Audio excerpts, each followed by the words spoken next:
Hello students, good morning. मैं रवि भारद्वाज। आज की क्लास में आप सभी बच्चों का हार्दिक अभिनंदन। दोस्तों, आज हम एक नया टॉपिक लेकर के आए हैं माइक्रोबायोलॉजी का, जिसका नाम है विषाणु, वायरस। माइक्रोबायोलॉजी के अंदर वायरस की स्टडी की जाती है। इसमें बैक्टीरिया, वायरस, माइकोप्लाज्मा, इन सभी का अध्ययन किया जाता है, जिसमें से आज का हमारा बहुत ही महत्वपूर्ण टॉपिक है, जिसका नाम है वायरस या विषाणु। इस टॉपिक के अंदर हम क्या क्या पढ़ने वाले हैं दोस्तों? विषाणु क्या होते हैं, इनकी प्रकृति कैसी होती है, विषाणुओं के जैविक लक्षण कौन कौन से होते हैं, विषाणुओं के अजैविक लक्षण कौन कौन से होते हैं, विषाणुओं की संरचना स्ट्रक्चर कैसी होती है, विषाणुओं का नामकरण कैसे किया जाता है, कौन सी पद्धति के द्वारा इनका नामकरण होता है, हानिकारक वायरस कौन कौन से हैं, वायरस के टाइप कौन कौन से हैं। ये सारी चर्चा दोस्तों इस टॉपिक के अंदर हम बहुत डिटेल में करने वाले हैं, बहुत अच्छे से करने वाले हैं। इस तरीके का प्रयास करेंगे कि एक भी क्वेश्चन आपका बाहर नहीं जाए। 10+2 प्लस ग्रेजुएट लेवल तक का सारा पोर्शन इसमें हम कवर करने वाले हैं, जो कि आपको second grade, first grade subject भर्ती परीक्षा में जहां पर भी वायरस टॉपिक है, कंप्लीटली उसकी स्टडी हम आज करने वाले हैं। अलग अलग पार्ट्स के अंदर दोस्तों ये सारा टॉपिक अपन कवर करेंगे। तो आज का जो पार्ट फर्स्ट है, उसके अंदर हम क्या पढ़ने वाले हैं? सबसे पहले तो हम वायरस के बारे में कुछ इंपॉर्टेंट साधारण पॉइंट हम पढ़ेंगे कि वायरस क्या होता है, इसकी प्रकृति कैसी होती है, इसका हिस्ट्री, इसका इतिहास क्या रहा है, कौन कौन से वैज्ञानिकों ने इसके बारे में खोज की है, किस वैज्ञानिक ने इसको क्या नाम दिया है, कैसी इसकी प्रकृति होती है, सबसे बड़ा वायरस कौन सा होता है, सबसे छोटा वायरस कौन सा होता है। ये सारी चर्चा आज के टॉपिक में हम करने वाले हैं। तो आपके सामने स्क्रीन पर जो टॉपिक है उसका नाम है वायरस। तो आप भी अपनी कॉपी में वायरस टॉपिक के बारे में लिखना स्टार्ट करें। तो सबसे पहले वायरस क्या होता है, तो हम बात करते हैं कि वायरस का जो अध्ययन किया जाता है, वायरस का अध्ययन किया जाता है, उसको कहा जाता है वायरोलॉजी। क्या कहते हैं दोस्तों? वायरोलॉजी कहा जाता है। वायरस का अध्ययन विज्ञान की, जीव विज्ञान की जिस शाखा में किया जाता है उसको कहते हैं वायरोलॉजी। क्या कहते हैं? वायरोलॉजी के नाम से जाना जाता है। और हम बात करें जीवाणु, विषाणु, सबका अध्ययन किस ब्रांच के अंदर किया जाता है, तो ब्रांच का नाम है दोस्तों माइक्रोबायोलॉजी। क्या नाम है? माइक्रोबायोलॉजी के नाम से जाना जाता है। ये तो इनका पर्टिकुलर अध्ययन है, जिसको हम क्या कहते हैं? वायरोलॉजी कहते हैं। क्या कहते हैं? वायरोलॉजी कहा जाता है। बाकी माइक्रोबायोलॉजी का क्या है दोस्तों? पार्ट है। सूक्ष्म जीवों के अध्ययन की यदि हम बात करें, यदि क्वेश्चन आए कि सूक्ष्म जीवों का अध्ययन किसमें किया जाता है, study of micro organism, study of micro organism, study of micro organism, तो आंसर क्या होगा दोस्तों? माइक्रोबायोलॉजी होगा। क्या होगा? माइक्रोबायोलॉजी होगा, जिसे सूक्ष्म जीव विज्ञान के नाम से जाना जाता है। किस नाम से जाना जाता है? इसको सूक्ष्म जीव विज्ञान के नाम से जाना जाता है। इसमें छोटे छोटे जीवों का अध्ययन किया जाता है। अगला जो पॉइंट आता है हमारा वायरस के बारे में, तो एक क्वेश्चन आता है, सिंपल प्रश्न है कि वायरस होता क्या है? वायरस क्या है? एसेलुलर होता है, यूनिसेलुलर होता है, या मल्टी सेलुलर होता है? तो दोस्तों क्या आंसर होगा इसका? तो वायरस में याद रखना, कोशिका नहीं होती है, वायरस के अंदर सेल नहीं होती है, इसलिए वायरस को एसेलुलर कहते हैं। क्या कहते हैं? एसेलुलर कहते हैं। वायरस के अंदर सेल नहीं होती है। वायरस को तो सजीव और निर्जीव के बीच की क्या कहते हैं? योजक कड़ी कहा जाता है, कनेक्टिव लिंक कहते हैं। लिविंग एंड नॉन लिविंग के बीच की कनेक्टिव लिंक कहा जाता है, क्योंकि वायरस जब बाहर वातावरण में रहता है दोस्तों, तो निर्जीव अवस्था में रहता है। इसमें रहता है, निर्जीव अवस्था में रहता है। जैसे ही वायरस सजीव शरीर के अंदर प्रवेश करता है, लिविंग बॉडी में एंटर करता है, ये सजीव अवस्था धारण कर लेता है। इसलिए इसे सजीव तथा निर्जीव के बीच की क्या कहते हैं दोस्तों? योजक कड़ी, कनेक्टिव लिंक के नाम से जाना जाता है। क्यों कहते हैं? वायरस के सजीव लक्षण कौन से हैं, निर्जीव लक्षण कौन से हैं? दोस्तों ये टॉपिक अपने आप में बहुत बड़ा है, कम से कम 5 से 6 पार्ट इसके वायरस के होंगे हमारे पर डे। उसके हिसाब से सारी जानकारी आपको अंत में जाकर के वायरस के बारे में प्राप्त होगी। सिस्टमेटिक तरीके से सजीव के लक्षण क्या है, निर्जीव के लक्षण क्या है, वो सारी चर्चा आने वाले टाइम में हम आगे करने वाले हैं। तो सबसे पहले हम बात करते हैं क्या है ये अकोशिकीय कण है। सिंपल प्रश्न, बिल्कुल अपन सिंपल से कॉम्प्लेक्स की ओर चलेंगे, सरल से जटिल की ओर चलेंगे। स्टार्टिंग में बिल्कुल सिंपल चीजें लेंगे जो कि नॉर्मली पूछी जाती है, फिर धीरे धीरे उसका अपन क्या बढ़ाएंगे, उसका थोड़ा सा लेवल बढ़ाएंगे, लेवल के अकॉर्डिंग अपन उसमें आगे बातें करेंगे। तो ये वायरस कैसा कण है, याद रखना अकोशिकीय कण है। कैसा कण है, अकोशिकीय कण है। इसको सेलुलर पार्टिकल कहते हैं। क्या कहते हैं, एसेलुलर पार्टिकल कहा जाता है। अकोशिकीय कण होता है, वायरस में कोशिका नहीं होती है। एक क्वेश्चन आता है, क्या वायरस को बैक्टीरियल फिल्टर के द्वारा पृथक कर सकते हैं? एक बैक्टीरियल फिल्टर आता है, जीवाणु फिल्टर आता है, उसके द्वारा वायरस को पृथक नहीं कर सकते हैं। यानी वायरस अति सूक्ष्म होते हैं जिसे बैक्टीरियल फिल्टर के द्वारा अलग नहीं किया जा सकता है।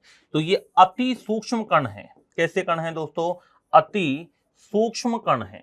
कैसे कण है, अति सूक्ष्म कण है जिन्हें बैक्टीरिया फिल्टर के द्वारा अलग नहीं किया जा सकता है। इन्हें बैक्टीरिया फिल्टर के द्वारा पृथक नहीं किया जा सकता है। तो कई बार स्टेटमेंट के रूप में क्वेश्चन आ जाता है कि कौन सा स्टेटमेंट सही है, कौन सा स्टेटमेंट गलत है। तो याद रखना, वायरस को बैक्टीरियल फिल्टर के द्वारा पृथक नहीं किया जा सकता है।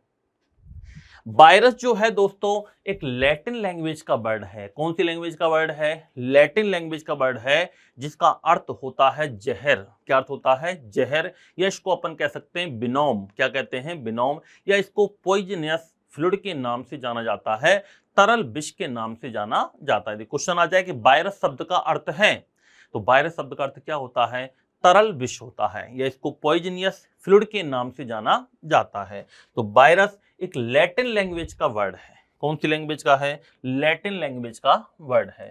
तो याद रखना, वायरस जो है दोस्तों ये लैटिन लैंग्वेज का वर्ड है।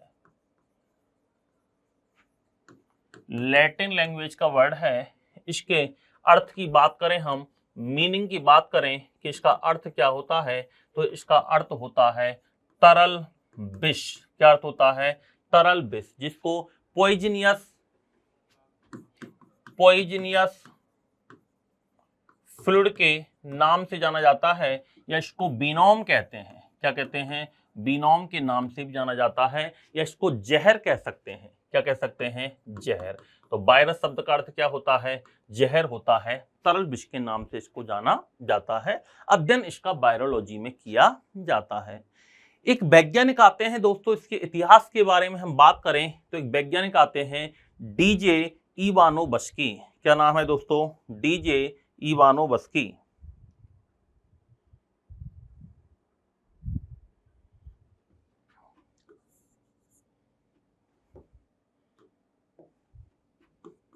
डीजे इवानोवस्की, इसने भी दोस्तों वायरस की परिभाषा दी है, और वायरस के इतिहास के संदर्भ में इवानोवस्की का नाम जाना जाता है, क्योंकि सबसे पहले दोस्तों याद रखना, इवानोवस्की ने ही वायरस की खोज की थी, टीएमबी की खोज की थी। तंबाकू मोजेक वायरस की सबसे पहले खोज हुई थी, और तंबाकू के अंदर सबसे पहले वायरस को खोजने वाले वैज्ञानिक कौन हैं, डीजे इवानोवस्की हैं। इन्होंने क्या किया दोस्तों, संक्रमित रस से एक छोटा सा जीव को अलग किया। इन्होंने क्या किया था, इवानोवस्की ने संक्रमित रस, इन्फेक्शियस फ्लूइड, संक्रमित रस, जिसको कहा जाता है इन्फेक्शियस फ्लूइड के नाम से जाना जाता है, इससे एक सूक्ष्म जीव पृथक किया था।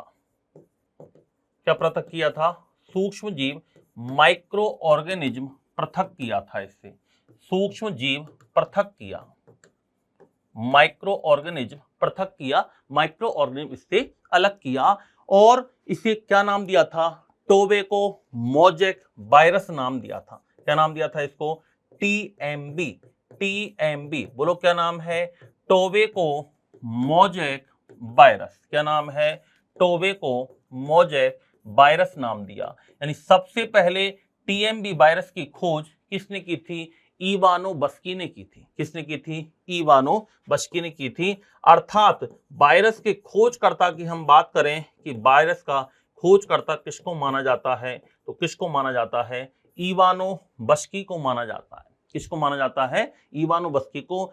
सबसे पहले टीएमबी वायरस की सबसे पहले खोज हुई थी। अब एक वैज्ञानिक आते हैं दोस्तों इसके इतिहास में, जिनका नाम है एम.डब्ल्यू. बेंजेरिक। क्या नाम है? एम.डब्ल्यू. बेंजेरिक। इन्होंने क्या किया दोस्तों? संक्रामक जीवित रस जो होता है उसको संक्रामक जीवित रस नाम दिया था वायरस को। क्या नाम दिया था? कि संक्रामक होता है और एक जीवित रस के रूप में पाया जाता है।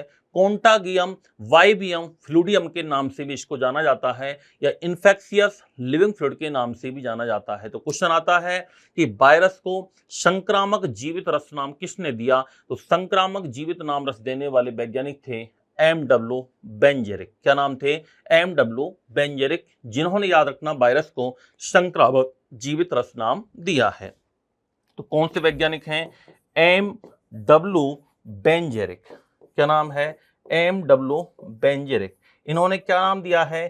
इन्होंने वायरस को एक नाम दिया है जिसका नाम है, याद रखना, संक्रामक जीवित रस। संक्रामक जीवित रस नाम दिया है। इसको इंग्लिश में कहते हैं कॉन्टागियम। कॉन्टागियम यानी कॉन्टागियम इसका मतलब होता है संक्रामक, बाइबियम, और इसको कहा जाता है, जीवित को कहते हैं बाइबियम और इसको कहा जाता है फ्लूडियम। तो ये नाम दिया है किसने? याद रखना, एम.डब्ल्यू. बेंजेरिक ने दिया है। याद रखना, किसने दिया है? एम.डब्ल्यू. बेंजेरिक ने। इसको इन्फेक्शियस लिविंग फ्लूइड के नाम से जाना जाता है। इन्फेक्शियस लिविंग फ्लूइड के नाम से इसको जाना जाता है। तो दोस्तों हमने वायरस के इतिहास में दो वैज्ञानिकों के बारे में हमने चर्चा की है। सबसे मेन है डीजे इवानोवस्की, जिन्होंने सबसे पहले संक्रमित रस से एक माइक्रो ऑर्गेनिज्म को पृथक किया था। उसके नाम क्या दिया था? TMV virus. क्या नाम दिया था? TMV virus, tobacco mosaic virus. अर्थात सबसे पहले टीएमबी की खोज हुई थी। किसने की थी? इवानोवस्की ने की थी। दूसरा वैज्ञानिक आता है एम.डब्ल्यू. बेंजेरिक। इन्होंने वायरस को क्या नाम दिया है? संक्रामक जीवित रस नाम दिया है। कॉन्टागियम बाइबियम फ्लूडियम नाम दिया है। इन्फेक्शियस लिविंग फ्लूइड के नाम से भी जनरली इसको जाना जाता है। अगला इतिहास में अगला एक प्रश्न आता है इसमें, स्टेनले।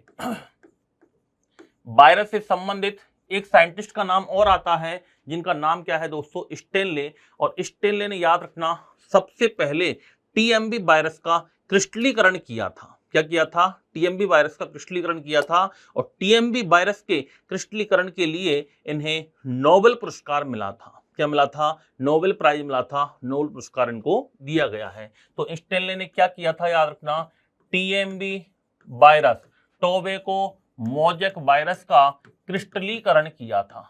क्या किया था? क्रिस्टलीकरण किया था। इस कार्य के लिए इनको नोबेल पुरस्कार दिया गया है। क्या दिया गया है? नोबेल प्राइज भी इनको मिल चुका है। तो टीएमबी का बताओ क्रिस्टलीकरण किसने किया था?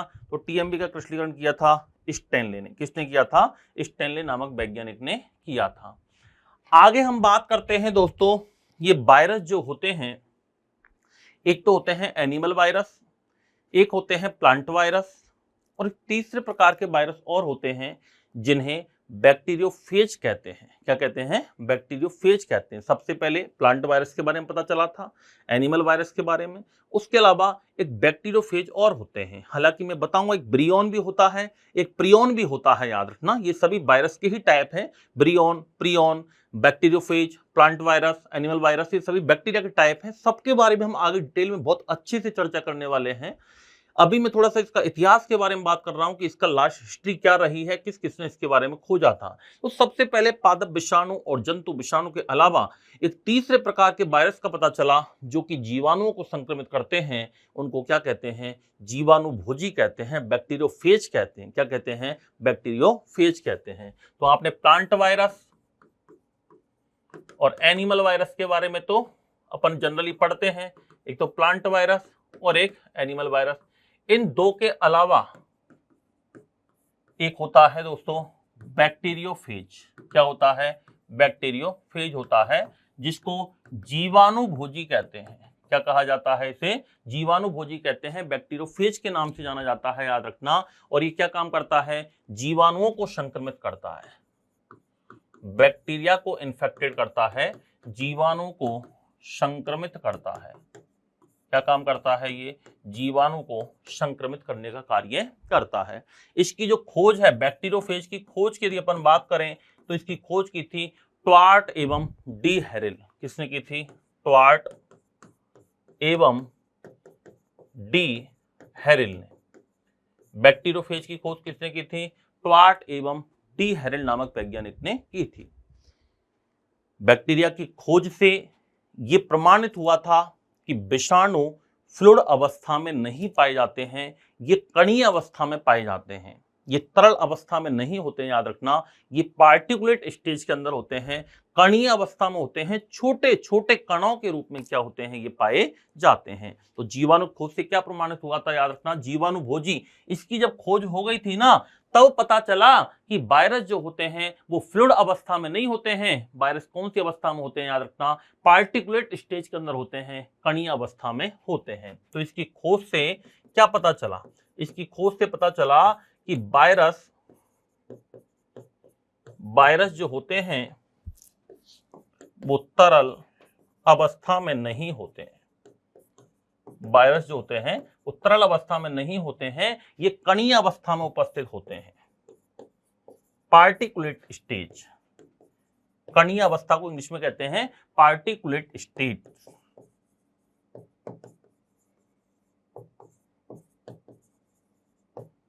कणीय अवस्था में क्या होते हैं दोस्तों?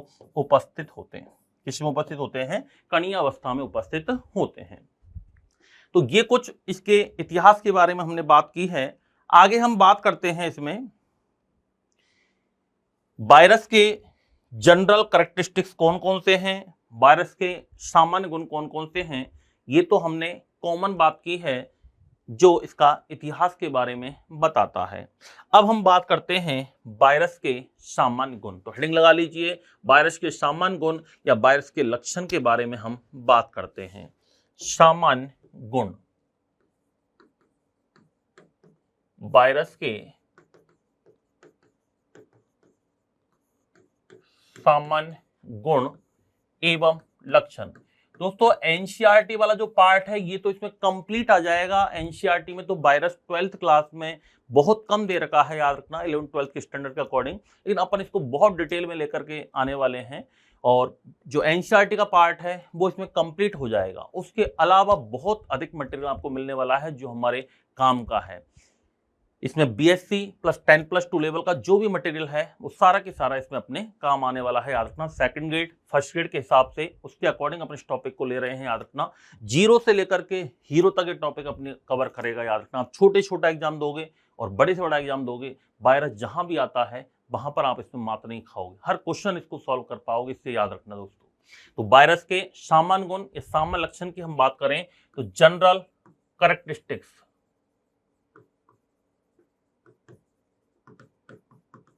Of virus.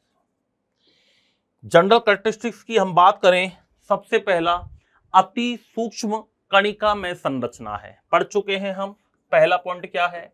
अति सूक्ष्म कणिका में संरचना है। अति सूक्ष्म कणिका में संरचना है। पार्टिकुलेट स्ट्रक्चर है। कैसा होता है ये? Particulate structure. किसको कहा जाता है? वायरस को कहते हैं। किसको कहते हैं? वायरस को कहा जाता है। अगले पॉइंट की हम बात करते हैं, इसके अंदर वायरस को सामान्य माइक्रोस्कोप से नहीं देख सकते हैं, इसको इलेक्ट्रॉन सूक्ष्मदर्शी के द्वारा देखा जा सकता है। किससे देख सकते हैं इसको? इलेक्ट्रॉन सूक्ष्मदर्शी के द्वारा देखा जा सकता है। इलेक्ट्रॉन सूक्ष्मदर्शी द्वारा देखा जा सकता है। इलेक्ट्रॉन सूक्ष्मदर्शी द्वारा वायरस को, याद रखना दोस्तों, देख सकते हैं, देखा जा सकता है। आमाप की बात करें, इसका साइज क्या होता है? आमाप कितना होता है? तो आमाप की बात करें तो लगभग 10 से 300 मिली माइक्रोन होता है। कितना होता है दोस्तों? 10 से लेकर के 300 मिली माइक्रोन। कितना होता है? 10 से 300 मिली माइक्रोन वायरस का क्या होता है दोस्तों, आकार होता है। इसको मिली माइक्रोन को हम इस प्रकार से नोट करते हैं, एम म्यू मिली माइक्रोन भी कहा जाता है। अगला इंपॉर्टेंट पॉइंट है, क्वेश्चन आता है वायरस क्या है, ये वायरस के बारे में कौन सा स्टेटमेंट सही है। तो एक क्वेश्चन मिलता है, एक स्टेटमेंट मिलता है कि वायरस को अविकल्पी अंतः कोशिकीय परजीवी कहते हैं। क्या कहते हैं, अविकल्पी अंतः कोशिकीय, अविकल्पी अंतः कोशिकीय परजीवी कहते हैं इसको। इंग्लिश में क्या कहेंगे दोस्तों इसको, ऑब्लिगेट इंट्रासेलुलर पैरासाइट। क्या कहते हैं, ऑब्लिगेट इंटर सेलुलर पैरासाइट। क्या अर्थ है इसका, अविकल्पी जिसका कोई दूसरा विकल्प नहीं है, अंतः कोशिकीय कोशिका के अंदर रहने के अलावा किसके रूप में, परजीवी के रूप में। अर्थात वायरस हमेशा होस्ट सेल के अंदर ही वृद्धि करता है, परपोषी कोशिका में ही वृद्धि करता है। वायरस बाहर वातावरण एनवायरनमेंट के अंदर वृद्धि नहीं करता है। जैसे बैक्टीरिया है, जीवाणु जो होता है उसको तो आप सड़ी हुई सब्जी भी दे दोगे, सड़ी हुई सब्जी भी बाहर रख दोगे तो उसमें बैक्टीरिया रिप्रोडक्शन कर सकता है, ग्रोथ कर सकता है, वृद्धि हो सकती है। लेकिन वायरस को तो आप काजू कतली भी खिला दोगे ना तो भी वायरस 1 से 2 नहीं हो सकते। इनका आर्टिफिशियल कल्चर नहीं कर सकते हैं, कृत्रिम संवर्धन इनका नहीं किया सकता है। याद रखना, वायरस वातावरण में जितने हैं उतने ही रहते हैं, वातावरण में वृद्धि नहीं कर सकते हैं। वृद्धि होगी तो लिविंग बॉडी में एंट्री के बाद होगी। इसीलिए दोस्तों जब कोरोना आया था, कोविड-19 आया था, तो आपने देखा था कि स्टार्टिंग में 14 डेज का लॉकडाउन लगाया गया था। वो इसलिए ताकि वायरस को कोई लिविंग बॉडी नहीं मिले, तो वायरस की जो चेन है वो टूट जाए। लेकिन ऐसा नहीं हुआ, उसके पीछे कई कारण भी रहे थे, क्योंकि कहीं ना कहीं उसको लिविंग बॉडी मिलती गई, इसलिए वायरस की चेन भी आगे बढ़ती गई। तो वायरस का दूसरा कोई विकल्प नहीं है, ये हमेशा अंतःकोश के परजीवी के रूप में पाया जाता है। ऑब्लिगेट इंटरसेलुलर पैरासाइट के रूप में इसको जाना जाता है। इसको सजीव और निर्जीव के बीच की योजक कड़ी कहते हैं। क्या कहते हैं इसको, सजीव और निर्जीव की मध्य की योजक कड़ी कहते हैं। सजीव तथा निर्जीव के मध्य की योजक कड़ी कहा जाता है।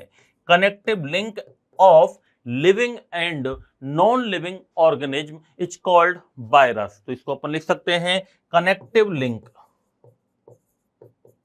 Connective link of living and non living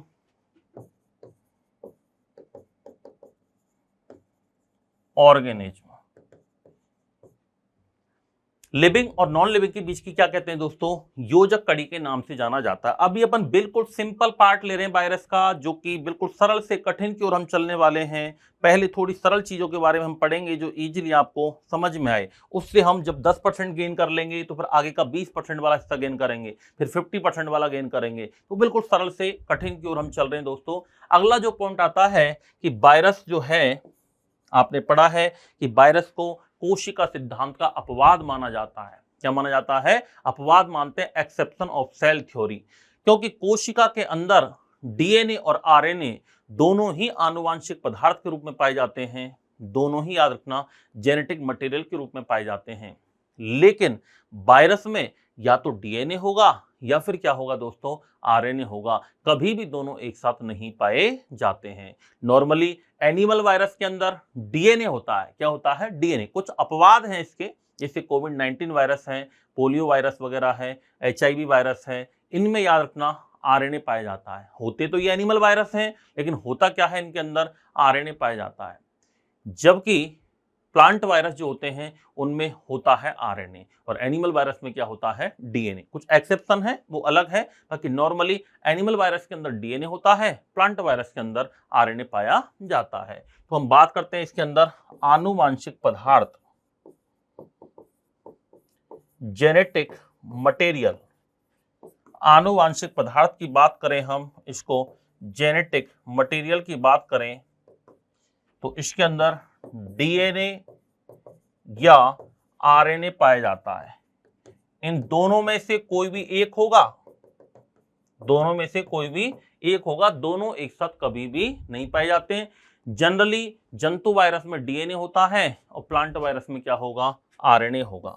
generally हम बात करें प्राय एनिमल वायरस के अंदर डीएनए होगा। ये आगे भी आने वाला इसी पार्ट में हम डिटेल पढ़ने वाले हैं, कौन कौन से ऐसे वायरस हैं जिनमें सिंगल स्ट्रैंडेड आरएनए पाया जाता है, या डीएनए जो होता है वो कैसा होता है, दोनों के अपवाद कौन कौन से हैं, सारी चर्चा हम आगे पढ़ेंगे दोस्तों। अभी मैं केवल इसके महत्वपूर्ण पॉइंट लिखवा रहा हूं स्टार्टिंग में, जिससे हमारा बेस बनेगा। एक छोटे एग्जाम की तैयारी से लेकर के बड़े एग्जाम की तैयारी तक जो भी मटेरियल है उसको बिल्कुल हम निचोड़ देंगे, पूरी एनसीईआरटी का सार इसमें हम लेकर के चलेंगे। एक भी पॉइंट छोड़ करके नहीं चलने वाले हैं जिससे आपको एनसीईआरटी पढ़ने की आवश्यकता नहीं पड़े। दोस्तों एनसीईआरटी में से ही मैक्सिमम प्रश्न आजकल पूछे जाते हैं। एक्चुअली हम पढ़ते हैं गाइड वगैरह को तो कई बार उनमें से हमें क्वेश्चन नहीं मिलते हैं, लेकिन एनसीईआरटी में से आपको 100% प्रश्न मिलते हैं। नीट जैसे एग्जाम के अंदर भी याद रखना दोस्तों, एनसीईआरटी से आजकल 95% क्वेश्चन आने लगे हैं। तो हमारी ग्रेड भर्ती परीक्षाओं में याद रखना एनसीईआरटी बहुत महत्वपूर्ण चीज है। हालांकि कहना बहुत इजी है कि एनसीईआरटी पढ़ लो, एनसीईआरटी को पढ़ना इतना इजी नहीं है। एनसीईआरटी में जो थोड़ी लैंग्वेज है, विशेषकर बायोलॉजी की जो लैंग्वेज है, थोड़ी सी अजीबोगरीब है। एनसीईआरटी की इंग्लिश लैंग्वेज आपको अच्छी लगेगी, यानी इंग्लिश की टर्मिनोलॉजी आपको अच्छी लगेगी, उसके वर्ड अच्छे लगेंगे। हिंदी वाले वर्ड थोड़े से अलग होते हैं, क्योंकि जब स्टार्टिंग में हम राजस्थान बोर्ड की बुक से पढ़े थे, फिर हम एनसीईआरटी पैटर्न से पढ़े हैं, तो कहीं ना कहीं कुछ शब्दों का थोड़ा सा अंतर है, कुछ लैंग्वेज का थोड़ा सा अंतर है, याद रखना।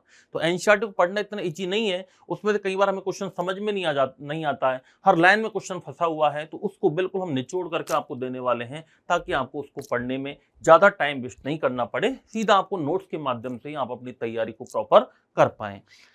तो प्राय एनिमल वायरस में डीएनए होता है और प्लांट वायरस के अंदर आरएनए होता है। क्या होता है? आरएनए होता है। इनकी बारे में चर्चा हम आगे भी दोस्तों करने वाले हैं। अगला जो पॉइंट आता है, इनमें आर्टिफिशियल मीडियम पर इनको संवर्धित नहीं कर सकते हैं, कृत्रिम माध्यम में इनका संवर्धन नहीं होता है। तो अगला पॉइंट हमें लिखना है, वायरस का कृत्रिम संवर्धन नहीं किया जा सकता है। आर्टिफिशियल कल्चर, कृत्रिम रूप से इनको नहीं बढ़ा सकते हैं, इनकी ग्रोथ नहीं करवा सकते हैं, तो कृत्रिम संवर्धन नहीं किया जा सकता है, आर्टिफिशियल कल्चर इनका नहीं हो सकता है। इनमें प्रकार्यक स्वायत्तता का अभाव होता है। ऐसे प्रश्न आते हैं दोस्तों, स्टेटमेंट के रूप में आते हैं, पता ही नहीं चल पाता क्वेश्चन क्या क्या रहा है। रटे पिटे क्वेश्चन आजकल कहीं सारे नहीं आते हैं। ऐसा भी नहीं है कि सरल प्रश्न नहीं आते हैं, एग्जाम का एक पैटर्न होता है, कुछ सिंपल क्वेश्चन भी आपको मिलेंगे, लेकिन दोस्तों सिंपल क्वेश्चन करने से सिलेक्शन नहीं होता है। सिलेक्शन होता है जो कॉन्सेप्चुअल क्वेश्चन है उनको कौन बच्चे सही कर पाते हैं। सिंपल क्वेश्चन करने से तो हम और लोगों के बराबर आते हैं, यदि वो भी हमसे गलत हो गए तो हम डाउन हो जाते हैं। उनको तो सही करना हमें जरूरी है। क्यों? बराबरी के लिए। सिलेक्शन के लिए आपको अलग से जो क्वेश्चन होते हैं ना, वो सही करने होते हैं। वो हर बच्चा नहीं कर पाता है। जो बच्चा ध्यान से क्लास को समझता है, चीजों को समझता है, ओनली लिखने पर कॉन्सेंट्रेट नहीं करें, लिखने से ज्यादा महत्वपूर्ण होता है, याद रखना दोस्तों, समझना। आपने पढ़ा होगा LSRW, सब कुछ होना जरूरी है, सुनना भी चाहिए, लिखना भी चाहिए, बोलना भी चाहिए, पढ़ना भी चाहिए, तब जाकर के हमें क्या होगा दोस्तों, अधिगम होगा, तब जाकर के हमें क्या होगा, कुछ सीखेंगे हम। तो सीखने के लिए सारी चीजें हमें होना जरूरी है। तो प्रकार्यक स्वायत्तता का क्या होता है, याद रखना, अभाव होता है। ये प्रकार्यक स्वायत्तता क्या होती है, इसको कहते हैं फंक्शनल ऑटोनॉमी, यानी खुद फंक्शनल ऑटोनॉमी। फंक्शनल ऑटोनॉमी, कार्यात्मक निर्भरता नहीं होती है, खुद वृद्धि नहीं करता है। जब तक लिविंग बॉडी नहीं मिलेगी तब तक इसके फंक्शन चालू नहीं होते हैं, तब तक ये काम नहीं करेगा। यदि इस बोर्ड पर यहां कोई कोरोना वायरस रखा हुआ है या कोई भी राइनो वायरस रखा हुआ है, जुकाम का वायरस रखा हुआ है, तो ये वायरस कुछ नहीं कर सकता, ये वायरस कुछ नहीं कर सकता जब तक कि हमारी बॉडी में नहीं चला जाए। इसको हम कैसे भी किसी भी माध्यम के द्वारा हमारी बॉडी तक पहुंचाएंगे, तब जाकर के ये क्या करेगा दोस्तों, ग्रोथ करेगा। तो इसके अंदर प्रकार्यात्मक स्वायत्तता का क्या पाया जाता है, अभाव होता है। क्या होता है? अभाव होता है। आगे हम बात करें, एक अच्छा इंपोर्टेंट पॉइंट है, याद रखना, थोड़ा सा लेवल का क्वेश्चन है। लिपमैन तंत्र होता है, एक पॉइंट आता है लिपमैन सिस्टम। लिपमैन सिस्टम होता क्या है दोस्तों, हाई एनर्जी प्रोटीन के लिए आवश्यक होता है। ये हमारी बॉडी में सेल्स के अंदर होता है, याद रखना। और सेल्स के में हाई एनर्जी प्रोडक्शन के लिए, हाई एनर्जी उत्पादन के लिए एक लिपमैन सिस्टम पाया जाता है। उस लिपमैन तंत्र के संश्लेषण के लिए इसमें जेनेटिक पदार्थ क्या होता है, नहीं पाया जाता है। यह तंत्र जो होता है वो सेल्स के अंदर हाई एनर्जी प्रोडक्शन के लिए क्या होता है, आवश्यक होता है। तो लिपमैन तंत्र के संश्लेषण के लिए आनुवांशिक पदार्थ क्या होता है, अनुपस्थित होता है। लिपमैन सिस्टम के संश्लेषण के लिए इसमें आनुवांशिक पदार्थ अनुपस्थित होता है। जेनेटिक मटेरियल अनुपस्थित होता है। आनुवांशिक पदार्थ क्या होता है, अनुपस्थित होता है। ये लिपमैन तंत्र क्या काम करता है, सेल्स में हाई एनर्जी प्रोडक्शन के लिए आवश्यक होता है। ये जो लिपमैन तंत्र है ये क्या काम करता है, ये सेल्स में हाई एनर्जी प्रोडक्शन के लिए आवश्यक है। हाई एनर्जी प्रोडक्शन के लिए आवश्यक है, याद रखना। तो लिपमैन सिस्टम के संश्लेषण के लिए इसमें आनुवांशिक पदार्थ इसके अंदर नहीं पाया जाता है।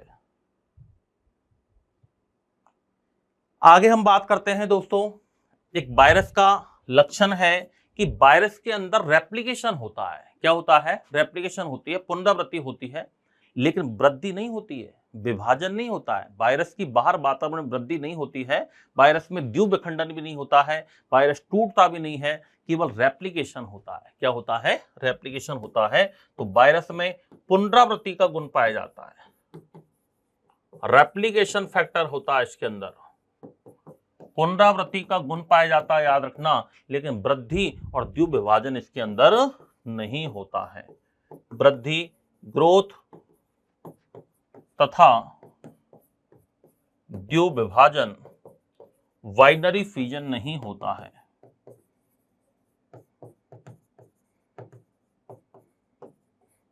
बाइनरी फ्यूजन याद रखना दोस्तों इसके अंदर नहीं होता है, वृद्धि भी नहीं होती है। परपोषी विशिष्टता पाई जाती है। इंपोर्टेंट चीजें याद रखना, परपोषी विशिष्टता पाई जाती है इसके अंदर। परपोषी के प्रति क्या दर्शाते हैं दोस्तों, ये विशिष्टता दर्शाते हैं।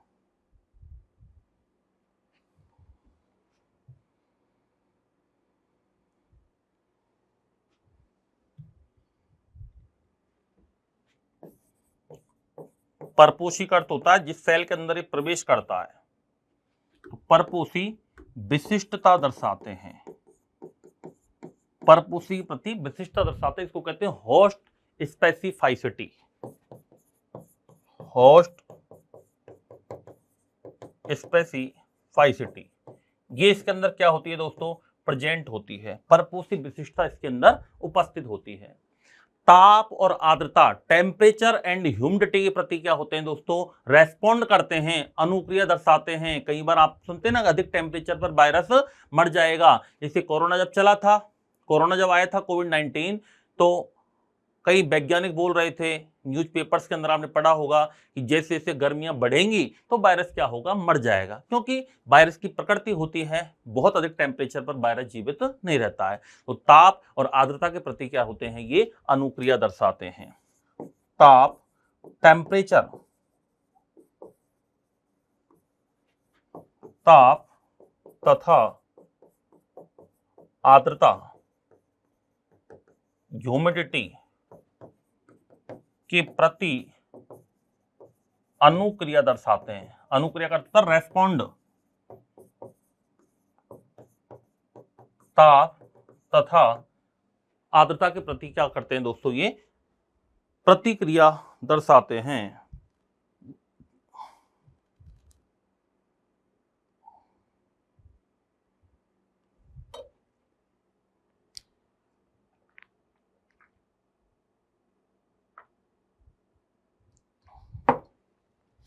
नेक्स्ट पॉइंट पर हम बात करते हैं, जिस सेल के अंदर प्रवेश करते हैं वो इसके लिए कहलाता पोषक। उसके अंदर होते हैं राइबोसोम्स।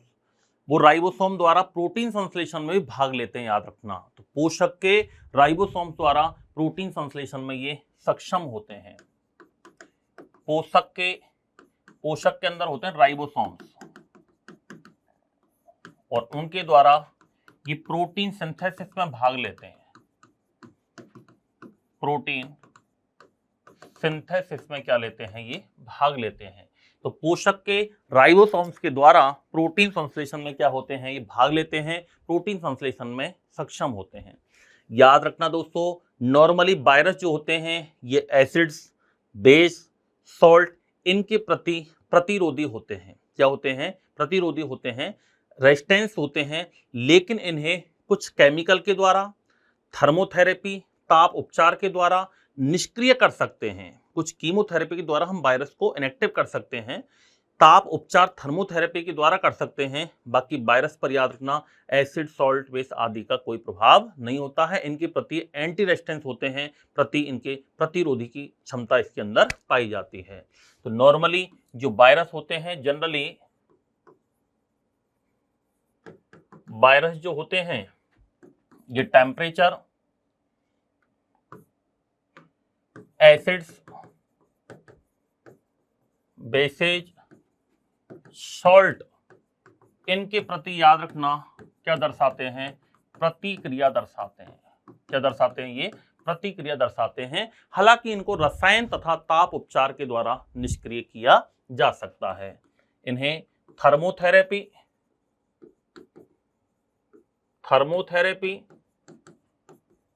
ताप उपचार तथा रसायन, केमिकल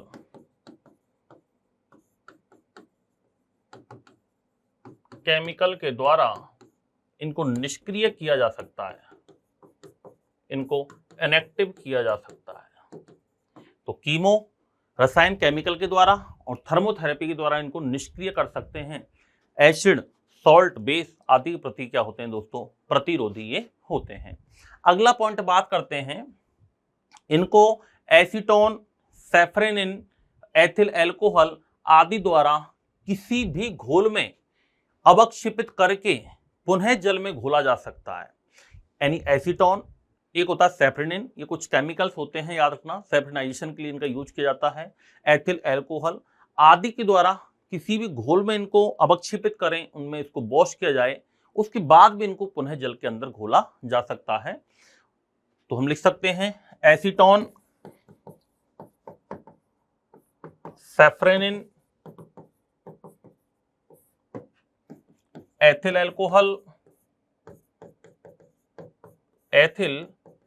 अल्कोहल इन तीनों के द्वारा या आदि द्वारा अवक्षेपित करके इन्हें जल में घोला जा सकता है, जल में घोला जा सकता है। अगला इंपॉर्टेंट क्वेश्चन, अभी 2024 में लेटेस्ट क्वेश्चन पूछा गया है, एक जनरल पेपर में आया हुआ है, याद रखना, विषाणुओं पर एंटीबायोटिक्स का कोई प्रभाव नहीं पड़ता है। याद रखना, एंटीबायोटिक जो होते हैं ये केवल जीवाणु संक्रमण के लिए होते हैं, वायरल इन्फेक्शन के लिए होते हैं, सॉरी बैक्टीरियल इन्फेक्शन के लिए होते हैं। वायरल इन्फेक्शन पर एंटीबायोटिक का कोई प्रभाव नहीं पड़ता है। तो इन पर याद रखना, इंपॉर्टेंट क्वेश्चन है, इंपॉर्टेंट आया हुआ सवाल है 2024 के अंदर, याद रखना, विषाणुओं पर एंटीबायोटिक्स का कोई प्रभाव नहीं पड़ता है। ये जूनियर अकाउंटेंट में पूछा गया सवाल है अभी 2024 में कि विषाणुओं पर एक स्टेटमेंट, सेम ऐसे कैसे वायरस पे 4 स्टेटमेंट आए थे, जिसमें स्टेटमेंट था, याद रखना, कि वायरस जो होता है उस पर एंटीबायोटिक का कोई प्रभाव नहीं पड़ता है। वायरस पर एंटीबायोटिक्स का कोई प्रभाव नहीं पड़ता है, वायरस पर एंटीबायोटिक्स का कोई भी प्रभाव नहीं पड़ता है। विषाणु जो होते हैं दोस्तों ये न्यूक्लियो प्रोटीन होते हैं। क्या होते हैं, न्यूक्लियो प्रोटीन होते हैं, न्यूक्लिक अम्ल और प्रोटीन से मिलकर के बने होते हैं। क्या होते हैं, ये न्यूक्लियो प्रोटीन होते हैं। क्या होते हैं, न्यूक्लियो प्रोटीन होते हैं। विषाणु क्या होते हैं, न्यूक्लियो प्रोटीन होते हैं। तो ये दोस्तों वायरस के बारे में कुछ सामान्य तथ्य थे, कुछ जनरल करेक्टरिस्टिक्स थे जो हमें एवरेज पता होना जरूरी है कि वायरस के अंदर क्या होता है। अभी हम बहुत कुछ वायरस के बारे में पढ़ने वाले हैं, बहुत कुछ पढ़ने वाले हैं, लेकिन अभी इसके बारे में बिल्कुल जीरो नॉलेज हमने ली है कि एक्चुअली वायरस होता क्या है। इतना तो हमें छोटे एग्जाम्स के लिए पढ़ना आवश्यक है। आजकल जो छोटे एग्जाम होते हैं, जनरल साइंस वाले एग्जाम होते हैं, उनमें भी ये लेवल तो पूछा जाता है। अब हम आगे बढ़ते हैं धीरे धीरे। सेकंड ग्रेड का पोर्शन क्या आएगा इसमें, फर्स्ट ग्रेड का पोर्शन क्या आएगा, इसका लेवल कहाँ तक है, 10+2 में क्या क्या दे रखा है, उसके अलावा ग्रेजुएट लेवल तक क्या क्या दे रखा है, सारी डिटेल में चर्चा हम इसमें आगे दोस्तों करने वाले हैं। तो अब हम पढ़ेंगे इसमें आगे कि वायरस की आकार आकृति कैसी होती है, वायरस का साइज कैसा होता है, वायरस का शेप कैसा होता है। कुछ महत्वपूर्ण वायरस हैं, उनके शेप के बारे में, उनके साइज के बारे में हमें पता होना जरूरी है। तो हेडिंग लगाएंगे हम दोस्तों, आकार एवं आकृति, साइज एंड शेप। आकार एवं आकृति की हम बात करते हैं, साइज एंड शेप की हम बात करते हैं दोस्तों। तो अलग अलग वायरस का साइज अलग अलग होता है। नॉर्मल तो मैंने इनका आमाप आपको बता दिया है, 10 से 300 के आसपास होता है, याद रखना। आगे हम बात करते हैं, कुछ साइज हम पढ़ते हैं कुछ वायरस के, जैसे एक तो टीएमबी इंपोर्टेंट है, याद रखना दोस्तों। कौन सा है? टीएमबी इंपोर्टेंट है, tobacco mosaic virus. Tobacco mosaic virus, क्या नाम है? Tobacco mosaic virus. इसका जो साइज होता है वो लगभग 15x300 nm होता है। कितना होता है? 15x300 nm होता है। अगला भी इंपोर्टेंट है, जिसको बैक्टीरियोफाज कहते हैं। क्या कहते हैं? बैक्टीरियोफाज, या इसको कहा जाता है जीवाणुभोजी। क्या कहते हैं दोस्तों? जीवाणुभोजी कहते हैं। इसका जो व्यास होता है वो लगभग 54x200 नैनोमीटर होता है। कितना होता है? 54x200 नैनोमीटर होता है। एक आता है दोस्तों small pox virus. Small pox virus, small pox virus जो है, इसका व्यास लगभग होता है 200 से 300 नैनोमीटर। कितना होता है? 200 से 300 नैनोमीटर। एक आता है इन्फ्लुएंजा वायरस। इन्फ्लुएंजा वायरस का जो व्यास होता है दोस्तों वो लगभग 80 से 120 नैनोमीटर होता है। कितना होता है? 80 से 120 नैनोमीटर होता है। पोलियो वायरस इंपोर्टेंट है, कई जगह आपको 10 से 20 नैनोमीटर भी लिखा मिल सकता है। एवरेज होता है लगभग 20 से लेकर के 27 नैनोमीटर। तो ये कुछ महत्वपूर्ण वायरस हैं दोस्तों। वायरस तो दुनिया में बहुत सारे हैं, इतना साइज वगैरह हमें याद रखने की आवश्यकता नहीं है, लेकिन जो इंपोर्टेंट हैं, जो हमारे 10+2 लेवल तक एनसीईआरटी में दे रखे हैं, इसके अलावा ग्रेजुएट लेवल की जो बुक्स आती हैं हमारी, उसके अंदर दे रखे हैं, उनके बारे में हमें पता होना जरूरी है। बाकी दुनिया में वायरस तो बहुत हैं, कहाँ तक हम याद रखेंगे? याद रखने की आवश्यकता भी नहीं है दोस्तों। समय वहीं खर्च करो जो हमारे काम की चीज है। कॉम्पिटिशन एग्जाम में मेन बात होती है कि पढ़ने के लिए मैटर तो बहुत सारा होता है। ग्रेजुएशन की किताब के अंदर तो बहुत कुछ लिखा हुआ है, लेकिन क्या उसमें से अभी हमारे काम का है, क्या हमारे काम का नहीं है? कहां तक हमारा पेपर का लेवल है? आज तक जो पेपर हुए हैं उनमें किस लेवल के प्रश्न पूछे जा चुके हैं, आगामी भविष्य में क्या संभावना बनती है, इसको जो बच्चा पहचान जाता है वो ही सिलेक्शन ले पाता है। कई बच्चे ऐसे होते हैं खूब सारा पढ़ते हैं फिर भी सिलेक्शन नहीं ले पाते। कई बच्चे ऐसे होते हैं जो 4-6-7 घंटे की तैयारी पर डे करते हैं अपना रूटीन के अकॉर्डिंग, और वो सिलेक्शन ले लेते हैं। इसका मेन रीजन यही होता है दोस्तों कि उन्हें ये पता चल जाता है कि हमें क्या छोड़ना है और क्या पढ़ना है, क्या हमारे काम का है, क्या हमारे काम का नहीं है। एनसीईआरटी में भी ऐसी कौन सी चीज है जो हमारे काम की नहीं है, कौन सी लाइन ऐसी जो हमारे काम की है, किसको हम नोट्स के रूप में हमारे हाथों से लिखें। दोस्तों नोट्स हमेशा अपने स्वयं के होने चाहिए। आप चाहे मेरे नोट्स से पढ़ें, लेकिन आप अपने नोट्स खुद बनाएं। हर टॉपिक को आप अपनी लैंग्वेज में लिखें। मैं तो ये कहता हूँ कि बुक से भी आप पढ़ते हो तो बुक की भी लैंग्वेज को अपने रूप में अपनी कॉपी में आप अवश्य लिखें। जिस कॉपी को हम लिखते हैं, जिस राइटिंग में हम हमारी कॉपी को लिखते हैं, जिस नोट्स को हम बनाते हैं, उनमें हमारा मन, मस्तिष्क, दिल निवास करता है। जब उनको हम बार बार पढ़ते हैं तो एक स्थिति ऐसी आती है, वो चीज़ें हमारे दिमाग के अंदर छप जाती है, हमारी साइकोलॉजी बन जाती है उसकी, और वो हमें एग्जाम में भी कॉपी आपको एग्जैक्ट याद आने लगेगी। जैसे आप एग्जाम दोगे, आपको क्वेश्चन आएगा, आपको लगेगा कि यार ये क्वेश्चन सर ने भी बताया था, बोर्ड पे भी लिखा था, मेरी कॉपी में भी लिखा हुआ है, मैंने रेड पेन से इसको टिक भी कर रखा है, मैंने उस पर मार्कर भी लगा रखा है। कई बार तो क्वेश्चन हमारा उसी सही हो जाता है। ये कब होगा? जब एग्जाम तक उस कॉपी को आप 4 से 5 बार पढ़ लोगे, आप 3, 4, 5 बार उसका रिवाइज कर लोगे, तब वो चीजें हमारे धीरे धीरे ध्यान में आने लग जाती हैं। तो दोस्तों, नोट्स हमेशा खुद के होने चाहिए, याद रखना। तो क्या चीज हमें छोड़नी है, क्या हमें पढ़ना है? जो पढ़ना है उसको बार बार हम पढ़ें, रिवाइज बार बार करें। दोस्तों, क्वेश्चन एग्जाम में वो ही आते रहते हैं जो हम पढ़ते हैं, जो हम पढ़ के जाते हैं उतने क्वेश्चन हमें मिल जाते हैं। बस यह है कि उनको हम बार बार रिवाइज नहीं करते, बार बार रिवाइज नहीं करते, इसलिए वो हमसे गलत हो जाते हैं। जब क्वेश्चन हम पढ़ते हैं तो ऐसा लगता है कि इसका आंसर बी है, सी है। यदि ऐसा लग रहा है, इसका मतलब आपने पढ़ा तो है, लेकिन आपने उसको रिवाइज नहीं किया बार बार। तो रिवाइज नहीं करोगे तब तक चीजें हमारे दिमाग के अंदर एंटर नहीं कर पाती हैं। तो बार बार रिवाइज करें। कुछ महत्वपूर्ण वायरस हैं जिनके साइज के बारे में हमने पढ़ा है। कुछ आकृति भी हम पढ़ लेते हैं, शेप के बारे में।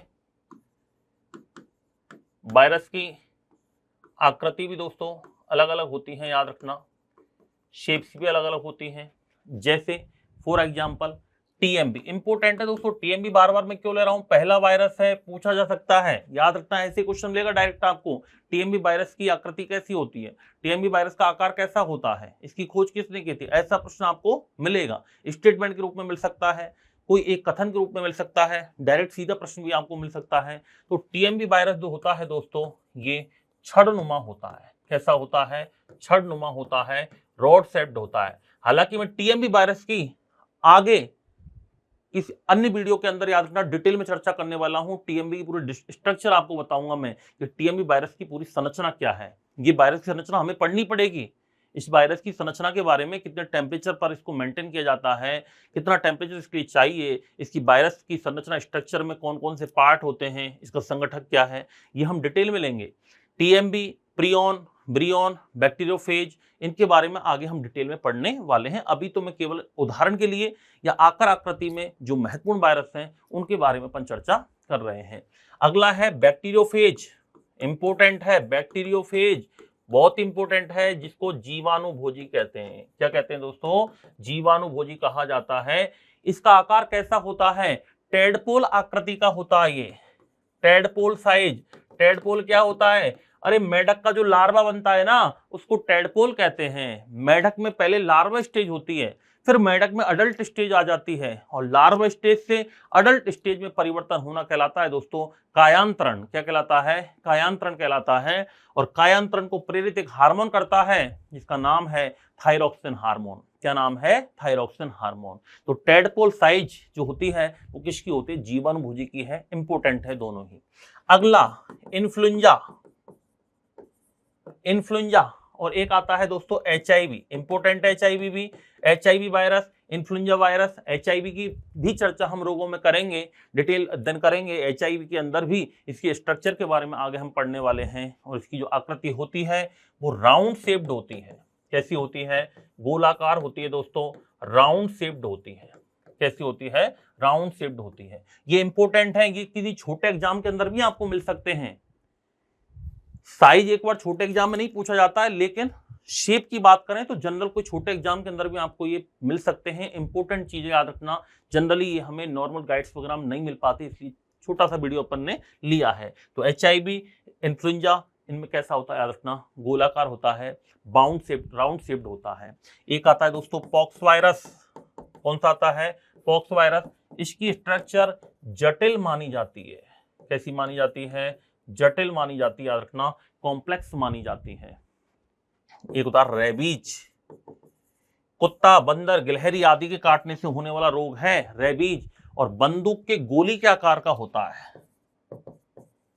बंदूक की गोली के आकार का होता है। कैसा होता है वायरस? बंदूक की गोली के आकार का वायरस ये दोस्तों होता है। कैसा होता है? बंदूक की गोली के आकार का ये वायरस होता है। तो ये कुछ एक छोटा सा पार्ट था दोस्तों हमारा, शेप एंड साइज, आकार एवं आकृति, जिसके अंदर हमने क्या पढ़ा है? इनकी साइज कैसी होती है, शेप इनकी कैसी होती है। नोट कीजिए। अब हम बात करते हैं दोस्तों कि वायरस को हमने सजीव और निर्जीव के बीच की योजक कड़ी कहा है। लेकिन इसमें ऐसे कौन कौन से लक्षण हैं जो इसकी सजीवता को दर्शाते हैं, ऐसे कौन कौन से लक्षण हैं जो इसकी निर्जीवता को दर्शाते हैं। यदि हम बात करें कि जैविक लक्षण, जैविक गुण इसके कौन कौन से होते हैं, अजैविक गुण कौन कौन से होते हैं, एनिमेट प्रॉपर्टीज कौन सी होती हैं, एनएमिनेट प्रॉपर्टीज कौन कौन सी होती हैं, बायोटिक फैक्टर कौन कौन से होते हैं, अबायोटिक फैक्टर इसके कौन कौन से होते हैं, ये सारी चर्चा हम इसमें करने वाले हैं। तो एक छोटा सा हेडिंग लगाएंगे, विषाणुओं के जैविक गुण, animate properties of virus.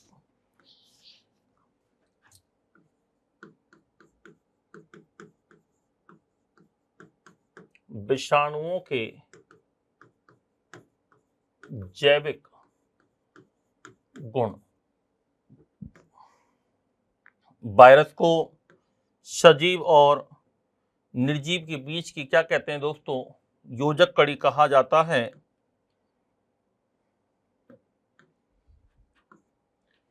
Animate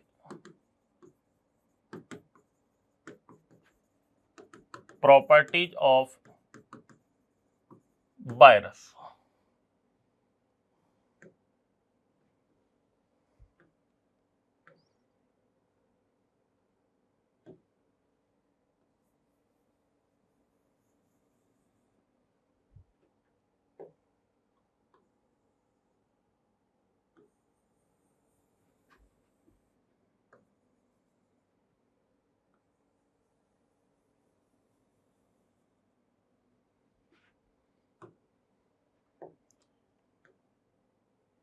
कौन कौन से लक्षण हैं, इन सब के बारे में हम बात करते हैं। विषाणुओं के जैविक लक्षणों के बारे में हम आइए पढ़ते हैं। सबसे पहले हम बात करते हैं कि ऐसे कौन कौन से लक्षण हैं जिसकी वजह से हम ये कह सकते हैं कि वायरस जीव है, और ऐसे कौन कौन से लक्षण हैं जिसकी वजह से हम कह सकते हैं कि वायरस निर्जीव है। तो सबसे पहला पॉइंट है कि इसमें आनुवांशिक पदार्थ पाया जाता है। हम इसको सजीव क्यों कहते हैं, ये सजीवों का गुण होता है दोस्तों कि सजीवों के अंदर जेनेटिक मटेरियल पाया जाता है। क्या पाया जाता है, जेनेटिक मटेरियल होता है। सजीवों के अंदर आनुवांशिक पदार्थ होता है, याद रखना, या तो इसमें डीएनए होगा या फिर आरएनए होगा। हम पढ़ चुके हैं पहले कि डीएनए एनिमल के अंदर होता है और आरएनए प्लांट के अंदर होता है। कुछ एक्सेप्शन हैं, उनके बारे में आगे हम चर्चा करने वाले हैं। जब जेनेटिक मटेरियल में रेप्लिकेशन होता है तो एक सजीवों का गुण होता है दोस्तों। क्या होता है, सजीवों का गुण होता है। तो इसमें जेनेटिक मटेरियल का रेप्लिकेशन होता है। क्या होता है, जेनेटिक मटेरियल का दोस्तों क्या होगा, रेप्लिकेशन होगा। क्या होगा, रेप्लिकेशन, जो कि सजीवों का गुण है।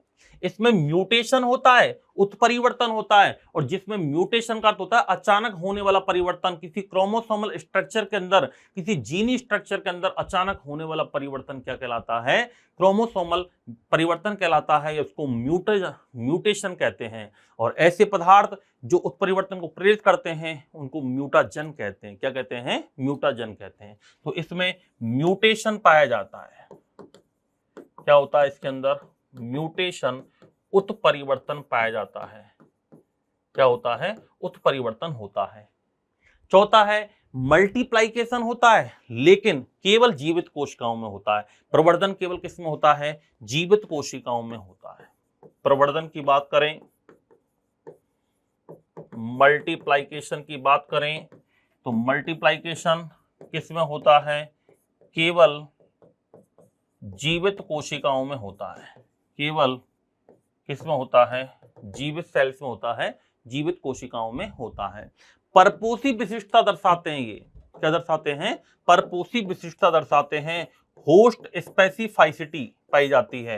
ये सभी ऐसे लक्षण हैं दोस्तों जिनके कारण हम वायरस को सजीव कह सकते हैं। क्या कह सकते हैं, सजीव कह सकते हैं। इनको होस्ट स्पेसिफिसिटी, ये इसमें करैक्टर पाया जाता है। अगला पॉइंट है दोस्तों, ये एंटीजेनिक फैक्टर का होता है। प्रतिजेनिक गुण पाए जाते हैं इसमें। क्या पाए जाते हैं, प्रतिजेनिक गुण पाए जाते हैं। प्रतिजेनिक गुण होते हैं, एंटीजेनिक नेचर का होता है। कैसा होता है, एंटीजेनिक नेचर का होता है। अगला हम बात करें टेम्परेचर, आर्द्रता, ह्यूमिडिटी, केमिकल सब्सटेंसेज, रासायनिक पदार्थ, रेडिएशंस, विकिरण, आदि जो उत्प्रेरक होते हैं, आदि जो उनको स्टिमुलेट करते हैं, जिनको स्टिमुलेंट कहा जाता है, उसके प्रति रेस्पॉन्स दिखाते हैं। ताप के प्रति अनुक्रिया दर्शाते हैं, आर्द्रता के प्रति दर्शाते हैं, केमिकल सब्सटेंसेज के प्रति दर्शाते हैं, विकिरणों के प्रति दर्शाते हैं। तो इस सब के प्रति क्या करते हैं दोस्तों, रेस्पॉन्स करते हैं। तो अगला है point temperature, humidity, temperature, humidity, chemical substances,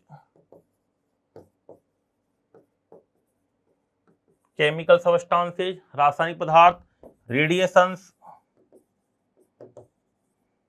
आदि के प्रति क्या करते हैं, ये रेस्पॉन्स दर्शाते हैं। आदि जो स्टिमुलेंट्स हैं के प्रति रेस्पॉन्ड करते हैं, अनुक्रिया दर्शाते हैं।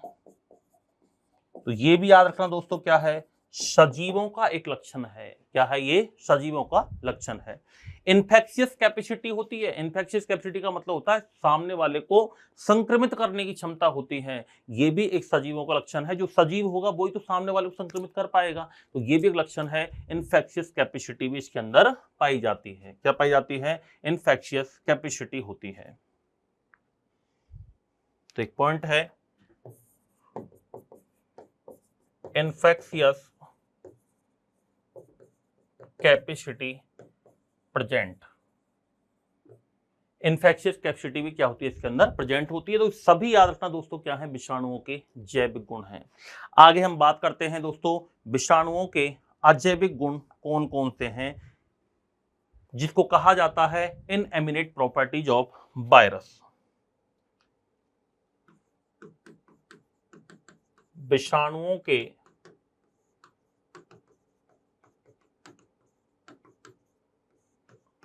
अजैविक गुण, इसको कहा जाता है इनएमिनेट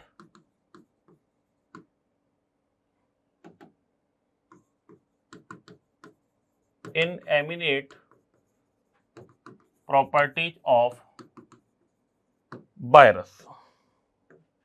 इनएमिनेट प्रॉपर्टीज ऑफ वायरस।